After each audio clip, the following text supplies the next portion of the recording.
Yeah, good morning YouTubers, it's the big fella, Big Jim. Welcoming you aboard again on the trials and not so many tribulations of owning a London taxi, or an ex-old London taxi.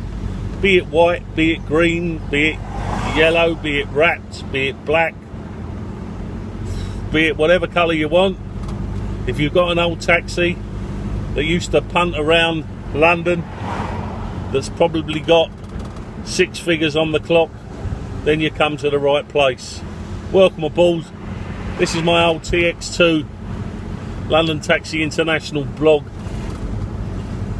My old cab with 280,000 plus miles on the clock and counting as a daily commute, and still on the road, and still brings me a smile every time I jump in the morning and say good morning. How silly am I?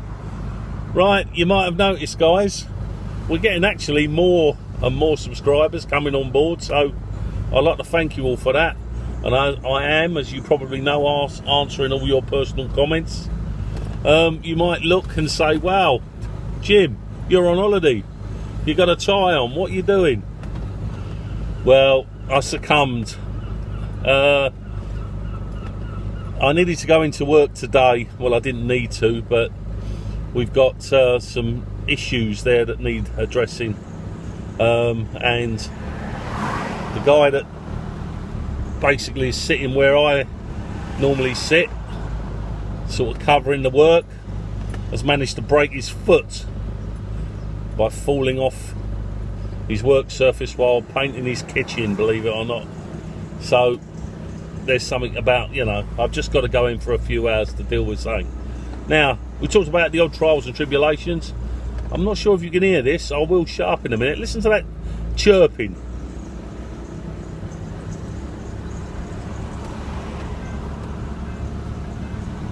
Can you hear that? As soon as I accelerate, it disappears. When it's just on tick over and I'm covering the foot brake, it disappears. It's only when I just, here we go, look, touch the throttle.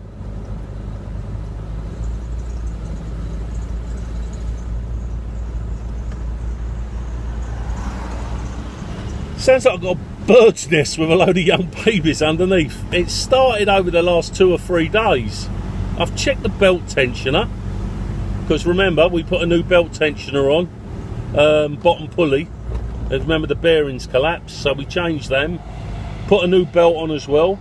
I've checked the tension, getting just about a sort of 1/4 of an inch either side, left and right rocking. It's absolutely fine. Now you listen when I pull away. Listen to this.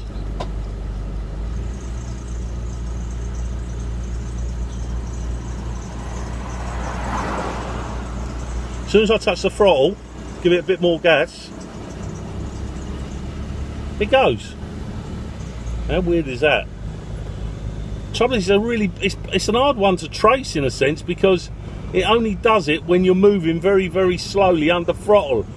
It's definitely right down by the front of the engine, and consequently I can't hang under the front of the engine while I'm going along, so I'm going to have to investigate that. I don't think it's anything too wrong or too bad. I will investigate squeaks, although these are known to squeak. These are squeakers. So I've just been overtook on the inside by an idiot. Fortunately, I've got good near side observation.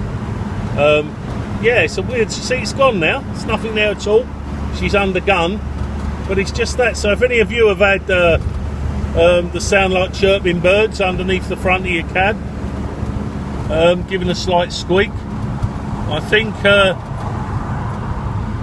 it might be time to go under there with a little bit of silicone spray there and try and trace where she is. It's not a grind, it's just a bloody squeak. And I know, you see, I've come from a sort of a Nissan where those engines are so quiet and everything about them, you don't even know the things are running. So when you jump into something like this that squeaks and grinds and noises are commonplace, when you get a new one, it makes you think, my God, what's that? But I'm not unduly worried, like I said, guys and girls. Anyway, it's a lovely day today, as you can see in the sun. Sorry if I'm sort of flared out a little bit. The sky is perfectly clear. It's 25 minutes to 8 o'clock on a Thursday morning at the end of July, going into August. And I'm a happy man. Although the cab is looking a bit dirty on the front of the bonnet, I'll tell you what, black. I only ever owned one other black car from this years and years ago. And you old boys out there, or old girls out there, you'll remember the Alfa Sud made by Alfa Romeo, and I had the little Alfa Sud, and that was black. But I must admit, I don't remember it being as dirty as this car. Perhaps there's a lot more of this than the Alfa Sud. No sooner have I washed it and give it a good clean and a polish, I come out next day and it is literally covered in dust. It just seems to attract it. I don't know. I even thought we had another Sahara storm coming over the other day after I finished polishing it. It was flipping. You could write your name in it after the next day. But I will get round to doing it. It's a bit like painting the Fourth Road suspension bridge, gang.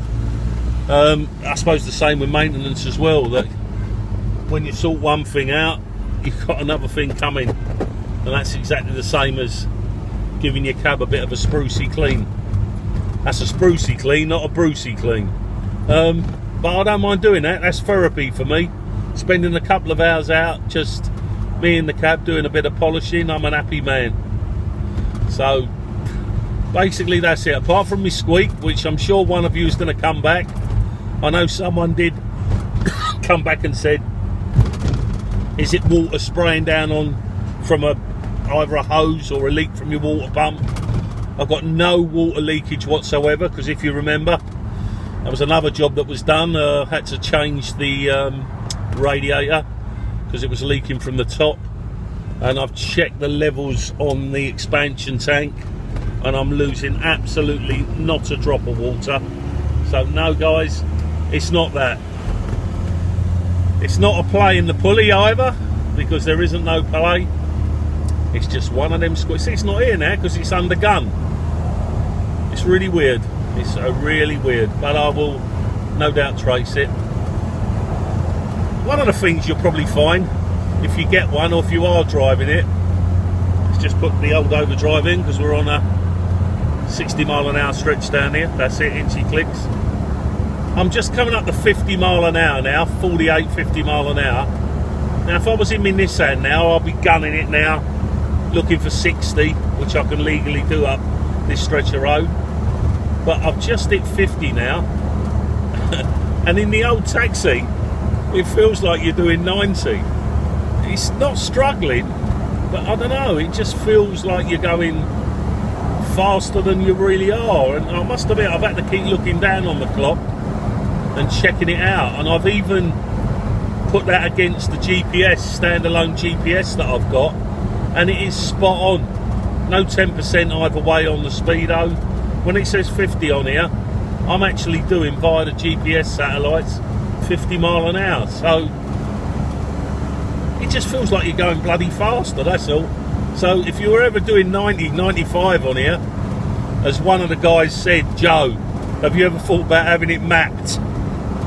I did smile, because I thought to myself, can you imagine me driving this in to one of these rolling road mapping places and going, could you map Poppy please for me? There is a port here for plugging in diagnostic tools, I found, down in the passenger footwell. Well, not the passenger footwell, but the front footwell near side. So there is a port, but nah, I'm sorry, you couldn't drive this through for mapping. Nah. Although there is a guy up here on YouTube, and you've probably seen it, or go and find it, and he's actually taken the, I think it's the 2.7 Nissan lump out of here, and he's put a V8 lump in here. Can you believe it? A V8 in one of these? It would shake it to bits. Hang on a minute, what's this guy doing here? Look. Jesus.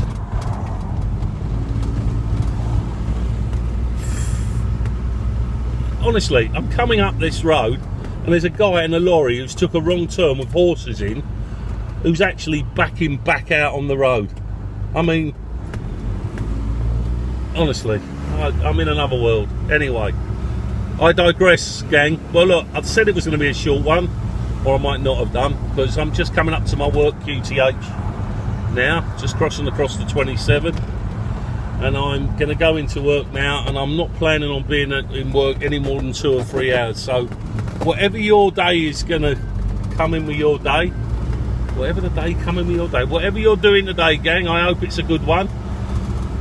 I hope it's a safe one.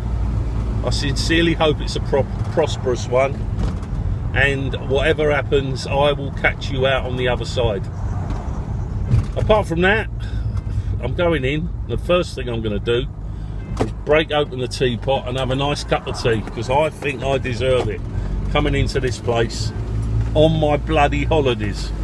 Alright, gang, from Jim Clark and his London Taxi International TX2 on a 2003 plate with 280 plus 1,000 miles on the clock, wishing you a very, very good morning. Enjoy your day, and no doubt we're going to catch up soon. Put your comments below, let me know what that squeak is. Cheers guys, ta-da.